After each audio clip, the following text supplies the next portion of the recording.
Группа HYBE действительно изменила курс политики в отношении двух самых популярных участников BTS – Ким Тэхёна и Чон Чингука? Внезапное решение южнокорейского развлекательного гиганта вызвало волну глобальных спекуляций и острых вопросов. Было ли это давно запланированным стратегическим ходом или экстренной реакцией на более серьезную закулисную ситуацию? Официальное заявление, сделанное в среду вечером по корейскому времени, сразу попало в заголовки национальных и международных СМИ. В кратком пресс-релизе, продолжавшемся всего 3 минуты, представитель HYBE сообщил, что компания больше не будет предпринимать определенные шаги, ранее применявшиеся к этим двум артистам, не уточнив деталей самой политики. Такое короткое, но значимое заявление вызвало больше вопросов, чем дало ответов.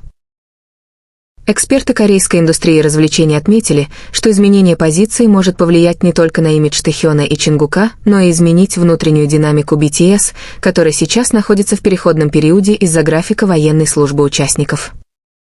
В индустрии такого масштаба любое изменение публичной политики обычно имеет четко просчитанную стратегическую причину, говорит профессор Ли Мин Хо, эксперт по музыкальной индустрии из Корейского национального университета искусств. HYBE не будет объявлять ничего потенциально спорного, не взвесив долгосрочные последствия.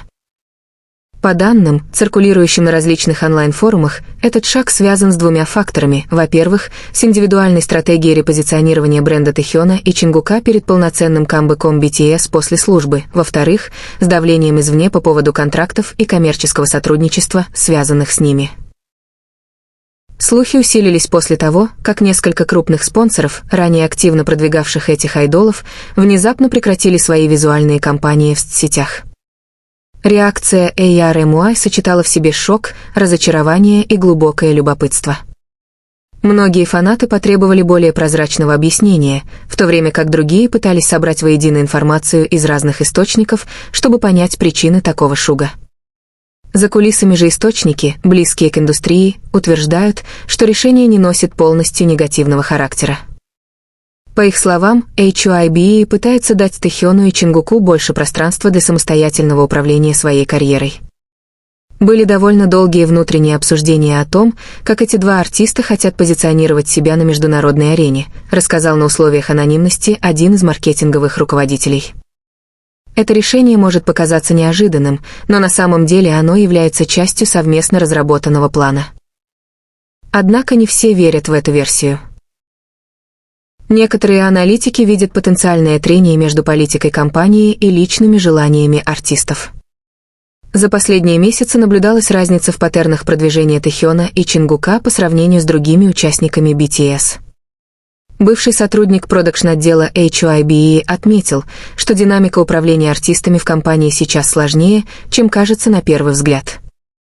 Он также намекнул, что это решение может быть связано с запутанной ситуацией по международным контрактам. В кей-поп-индустрии участие артистов в глобальных соглашениях, особенно с американскими или японскими лейблами, часто влечет за собой серьезные юридические и управленческие последствия. Возможно, это мера предосторожности перед выходом на более крупный рынок, пояснил он. Существует и другая теория. Шаг HYBE – это прямая реакция на изменение общественного мнения, которое в последнее время стало особенно чувствительным. В последние месяцы кей-поп-индустрия сталкивалась с чередой скандалов, связанных с приватностью, психическим здоровьем артистов и чрезмерными ожиданиями публики. В этом контексте HYBE, возможно, пытается защитить общий бренд BTS, снизив риск попадания в потенциально скандальные ситуации. Неоспоримо, что и Тэхён, и Чингук являются ключевыми фигурами BTS в завоевании глобального рынка. Их популярность выходит за пределы национальных и языковых границ, и каждый их шаг, на сцене или за ее пределами, находится в центре внимания публики. Поэтому изменение отношения компании к ним имеет гораздо больший стратегический вес, чем обычные управленческие маневры. Исследователь медиакоммуникаций из Сеульского национального университета доктор Хан Джун называет это явление превентивным антикризисным управлением. По его словам, HYBE, скорее всего, уже просчитала различные сценарии рисков и решила объявить о новой позиции до того, как ситуация разовьется неконтролируемо. Проблема в том, что такая стратегия – это палка о двух концах. Без достаточного объяснения вакуум информации заполняет сама публика своими догадками, отметил Хан.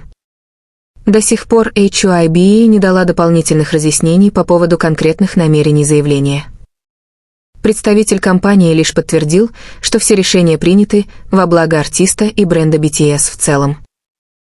Однако эта формулировка, напротив, вызвала дискуссии, означает ли «во благо» расширение свободы или, наоборот, новый вид ограничений. Пока публика ждет ясности, последствия этого объявления уже начали ощущаться. Акции HYBE испытали небольшие колебания на следующей торговой сессии, а фанатские форумы заполнились оживленными обсуждениями.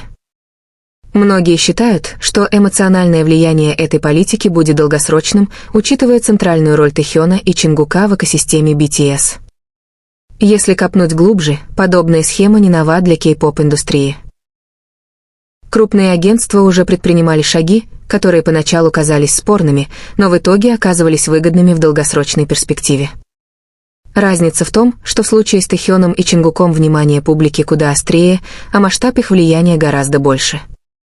Любое решение в их отношении почти автоматически приобретает глобальные последствия. Ситуация развивается, но одно ясно – нынешнее решение HYBE не станет мимолетной новостью, которую забудут через пару дней. Напротив, оно может стать поворотным моментом в карьере двух артистов, а также серьезным испытанием способности HYBE управлять публичным нарративом в бурную цифровую эпоху.